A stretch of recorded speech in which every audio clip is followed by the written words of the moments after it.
pembangunan pangan lokal harus berbasis karakteristik wilayah. Akhir-akhir ini konsumsi sagu sebagai makanan pokok di Maluku sangat rendah, bahkan cenderung beralih ke beras. Perubahan konsumsi dikarenakan beberapa faktor, antara lain adanya transmigrasi mendorong alih fungsi lahan sagu menjadi lahan sawah. Beras merupakan komoditas bergengsi yang dapat meningkatkan status sosial. Di samping beras tersedia dalam jumlah yang memadai dan mudah diperoleh. Tidak saja sagu, tetapi perubahan juga terjadi pada pola konsumsi pangan lokal seperti umbi-umbian dan lainnya. Anggota DPR RI Mercy Barens mengatakan dalam rangka memantapkan ketahanan pangan lokal, maka kebijakan yang harus dilakukan adalah berbasis karakteristik wilayah masing-masing.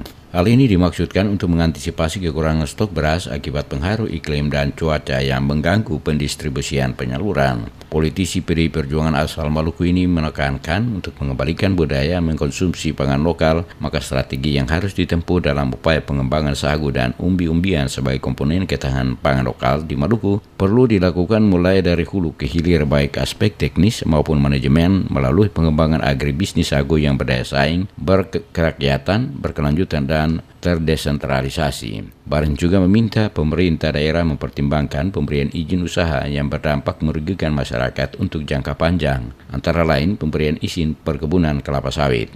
Pengembangan ke depan ini adalah pengembangan pertanian berbasis pertanian pulau-pulau kecil, bukan pertanian monokultur. Misalnya seperti di Seram itu yang dikembangkan adalah perkebunan kelapa sawit.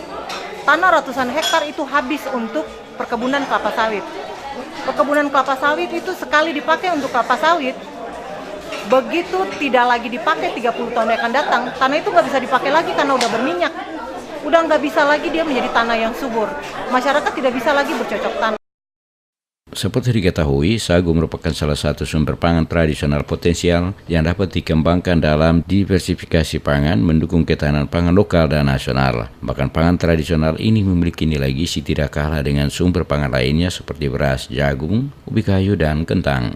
Potensi lahan sagu di Maluku cukup luas, demikian pula dengan potensi produksinya cukup jauh melebihi sumber pangan lainnya seperti padi, jagung, dan kentang. Tepung sagu dan produk olahannya dapat dikelompokkan sebagai pangan fungsional karena memiliki kandungan karbohidrat 87,7% dan serat pangan 3,69 hingga 5,96% yang cukup tinggi.